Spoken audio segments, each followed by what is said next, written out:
ஓய்வு பெற்ற முன்னாள் தமிழ் மொழிமூல பிறவி கல்வி பணிப்பாளர் AMS மதனியா கலீல் அவர்களே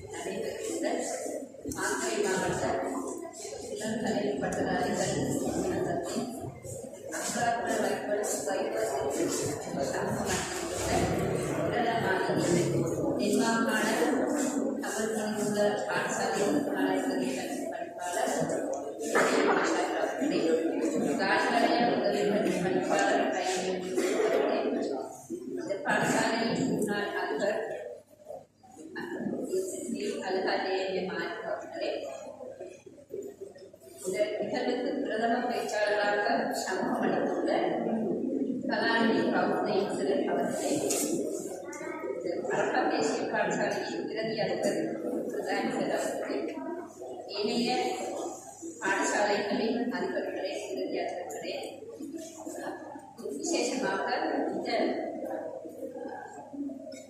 இந்த அமர்வுக்கு பிரதான அச்சாணியாக இருந்து சேவை செய்கின்ற நிறுவனத்தின் ஸ்தாபக தலைவர் MKM ரஸ்மி அவர்களே, சமூகத்தில் இருக்கின்ற இளம் கலை பட்டதாரிகளே, உங்கள் அனைவருக்கும் எனது அஸ்ஸலாமு அலைக்கும் வரஹ்மத்துல்லாஹி வபரகாத்துஹு. முக்கியமாக இந்த கூட்டத்திற்கு சமூகம் அளித்து எப்பையும் கௌரவித்தமைக்கு உங்களுக்கு நன்றி தெரிவிப்பதோடு இந்த சந்தர்ப்பத்தை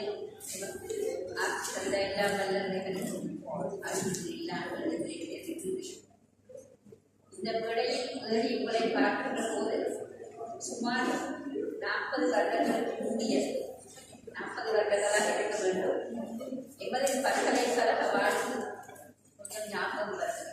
1932 ஆண்டு கால பகுதியில் பேராதனை பல்கலைக்கழகத்தில் உங்களை போல ஒரு இளம் கலை பட்டதாரியாக நான் பயின்ற காலத்தில் மாத்தறை மாவட்டத்தைச் சேர்ந்த 4 பேர் தான் பேராதனை பல்கலைக்கழகத்தில் மாத்தறை மாவட்டத்தைச் சேர்ந்தவர்கள் இருந்தார்.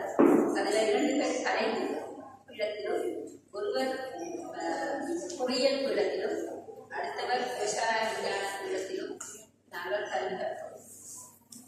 அந்த காலத்தில் எமது சமூக சேவை எவ்வாறு இருந்ததென்றால், மாவட்டங்களின் பிரதேசத்தில் உள்ள நடைபெறுகின்ற சில விரிவாரி பட்டப்படிப்பை மேற்கொள்கின்ற மாணவர்களுக்கும் உயர்தர பிரிவு மாணவர்களுக்கும் நாங்கள் வகுப்புகளை நடாத்துவதற்கு சென்றிருக்கிறோம். அதற்கு அப்பால் எந்தவிதமான நூல்களிலோ இங்கே நாங்கள் இந்த இத்தகைய சேவைகளை செய்வதற்கான வாய்ப்பு இருக்கவில்லை. அதற்கு காரணம் பல்கலைக்கழக பிரவேசம் என்பது மிகவும் குறைந்த மட்டத்தில் ஒரு சில பாடசாலைகளில் தான் உயர்தர பாடசாலைகள் இருந்தது. பிற்காலத்தில் பல்கலைக்கழகங்கள் அதிகரிக்கப்பட்டு பயிற்சி நெறிகள் அதிகரிக்கப்பட்டு மாணவர்கள் நுழைவும் அதிகரிக்கப்பட்டதன் காரணமாக எமது மாத்தறை மாவட்டத்திலும் இன்று வந்திருப்பவர்கள் மட்டுமல்ல, வராமல் சமூகம் அளிக்க முடியாத போனவர்களையும் சேர்த்து யோசித்தால் எமது மாத்தறை மாவட்டத்தை ஒரு கல்வியிலே மேம்படுத்தக்கூடிய ஒரு பெரிய சக்தி என்ற இறைவன் நிகழ்வு தந்திருக்கிறார் என்பதுதான் மகிழ்ச்சிக்குரிய ஒரு விஷயம். இதில் முக்கியமாக நான் இன்னொரு சின்ன விடயத்தை குறிப்பிடணும். உங்களுக்கு ஒரு சிறந்த முன்மாதிரியுடைய தலைவர் கிடைத்திருக்கிறார். அதற்காக நீங்கள் சந்தோஷப்பட வேண்டும். சகோதரர் ரஸ்மி அவர்கள் நான் தென்மாகாண கல்வி திணைக்களத்தில் பிரதி கல்வி பணிப்பாளராக கடமையாற்றிய காலத்தில் எமது மாகாண கல்வி அமைச்சின் திட்டமிடல் பிரிவில் சேவை செய்திருந்தார். அப்போது நான் அவரிடம் அவதானித்த ஒரு விடயம், ஒரு சமூக பற்றுடன் அந்த கவிக்கின்ற நேரமெல்லாம் கதைப்பார். ஏனென்றால் அவர் இருந்தது திட்டமிடல் பிரிவு வளப்பகிர்வுகள் நடைபெறுகின்ற இடம். அப்போது ஒப்புக்கு பார்க்கும் இடம் எங்களோட முஸ்லிம் பாடசாலைகளுக்கு எங்களுக்கு இந்த மாதிரி தான் வளங்கள் போகுது. அதை எடுத்துக்கொள்வதற்கு தெரியாது கிலோமீட்டர் அடிக்கடி கற்றுப்பார். ஆனால் அவர்கள் முக்கியமான பணியை எல்லாரையும் சிங்கள சமூகத்திற்கு மத்தியில் ஒரு புகழ்மிக்க ஒரு உத்தியோகத்தராக இருந்து நிறைய வேலைகளை செய்தார். திட்டமிடல் பிரிவுக்கு தேவையான பிரசன்டேஷன் எல்லாருமே செய்தது கற்றுக்கலாம். அதே நேரத்தில் இடையில திணைக்களத்துக்கு சிங்கள மொழி மூலம் கற்கின்ற மாணவர்களுக்கு இஸ்லாம் பாடத்தை கருத்தரசுகளை நடத்துவதற்கு தேவையான புத்தகங்களை எல்லாம் கொடுத்துருவார். ஒரு நேரத்தில் என்னோட கதைத்தால் எனக்கு இந்த தமிழ் மொழி பிரிவுக்கு வேலை செய்வதற்கு சரியான விருப்பம். ஏனென்றால் எனக்கு நான் அந்த சமூகத்துக்கு நிறைய செய்தி பண்ணியிருக்கேன் பொதுவாக. ஆனால் இங்கே வந்ததால் முஸ்லிம் சமூகத்தை முன்னோக்கி நிறைய சேவைகளை செய்யலாம் என்ற ஒரு ஆர்வம் அவருக்கு அந்த பாடசாலைகளோட கல்வி அபிவிருத்தி இதை விட பல மடங்கு மேலோங்கி இருக்கும் என்று நான் நினைக்கிறேன். உண்மையிலே தனியொரு அதிகாரம் செய்வது என்பது நினைக்கவே முடியாத ஒரு காரியம். இதுக்கு முந்தி அதற்கு இன்னொரு விஷயம் என்னன்னா, நாங்கள் தென் மாகாணத்திலே கொஞ்சம் பேர் தான் எங்களோட பெருவர்கள் உயர்வாக வந்தாலும் வராது.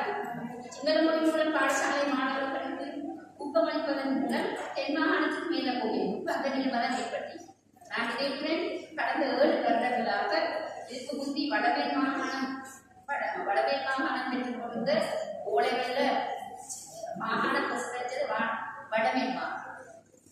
ஆனா அந்த கல்வி அமைச்சர் சந்திமா ராசபுத்திரா வந்தவர் அவர் சரியான திட்டத்தை செயல்படுத்தினார். அந்த நேரத்தில் தென்மாகாண கல்வி திணைக்கள அதிகாரத்தையும் அவர் தான் கையெழுத்து. இன்னும் அப்படி இருக்கிறது. எந்த ஒரு இடமாற்றமும் அவருக்கு தெரியாம நடக்கல. எந்த ஒரு இணைப்பும் அட்டாச் பண்ண வேண்டிய கல்வி அமைச்சருக்கு தெரியாம நடக்கல. அப்படியான ஒரு கட்டுக்கோப்பான நிலையை வச்சுக்கொண்டு சில வேலைகள் அவர் செய்தார், திட்டமிட்டு செய்தார். அந்த இடத்தில் குறிப்பாக பயிற்சி செய்தார். சில நேரங்களில் கல்வி அமைப்பு சம்பந்தமான முன்னேற்றம் இல்லாத விஷயங்களை அவர் வளைய ரீதியாக நடத்தினார். எனக்கு இந்த ஞாபகம் இருக்கிறது. அம்பத்தொம்பது மாவட்டத்தில் நடைபெற்ற வலயத்தில் நடைபெற்ற கூட்டத்துக்கு நாங்கள் சென்றோம். அப்ப அந்த கூட்டம் முடிஞ்ச காலையில தொடங்கின கூட்டம் ராவாகி நள்ளிரவைக்கு 2 மணிக்கு தான் முடிஞ்சு. அதே போல தான் எங்களை முடிஞ்சுக்கிட்டோம். பார்த்தா நாங்கள் முந்தின நாள் போயிட்டு அடுத்த நாள் தான் வீட்டுக்கு வந்தோம். ஆனா நாங்கள் அப்படி போனதால நாங்கள் நினைக்கிறத செயற்படுத்துறதுக்கு எங்களோட ஆளுகள் தமிழ் மீடியத்தில் வேலை செய்வதற்கான ஆளுகள் இல்லை. நாங்கள் அதிலே சில அனுபவங்களை பெற்றுக்கொண்டு நாங்களே நினைச்சு சில வேலைகளை செயல்படுத்தணும்.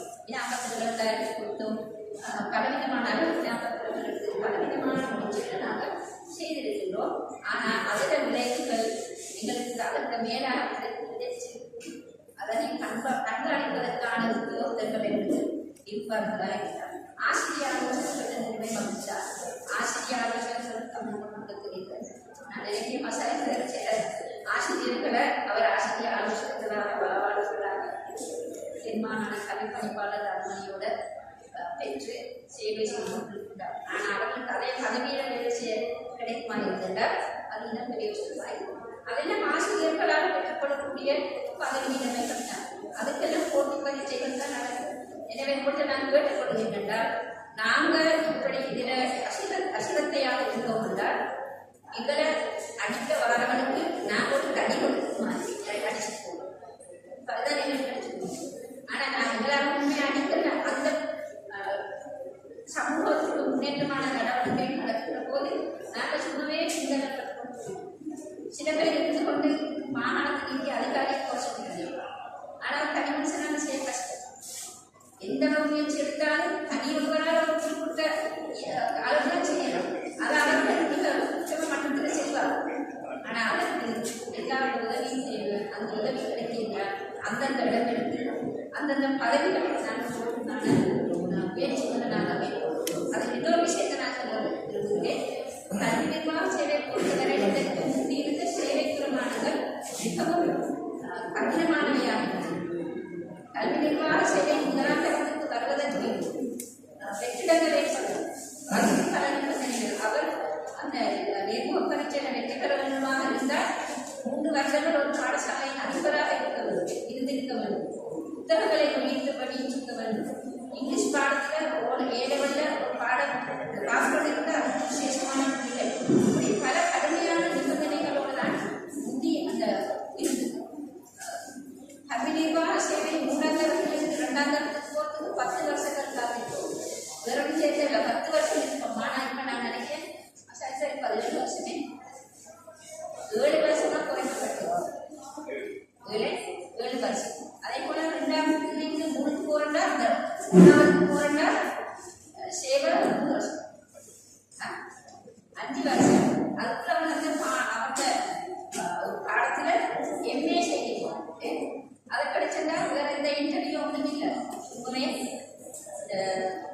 முதலாம் தரத்தில் குறைஞ்ச வயதிலே இருக்கிறேன். எனவே நீங்கள் முக்கியமாக மனதில் எடுத்து இந்த விடயங்களுக்கு கவனம் செலுத்தி இந்த எங்களோட முஸ்லிம் பாடசாலைகள் தமிழ் மொழியுள்ள பாடசாலைகள் அதிபர்களாக அதே நேரத்தில் ஆசிரியர்களாக இந்த பாடசாலைகளுக்கு வழிகாட்டு கண்காணித்து அபிவிருத்தி உதவுகின்ற கல்வி நிர்வாக சேவை உத்தியோகத்தர்களாக வருவதற்கு உங்களோட கவனத்தை செலுத்தும்படி மிக அன்பாக இந்த வாய்ப்பை தந்தமைக்கு நன்றிகளை தெரிவிக்கிறேன்.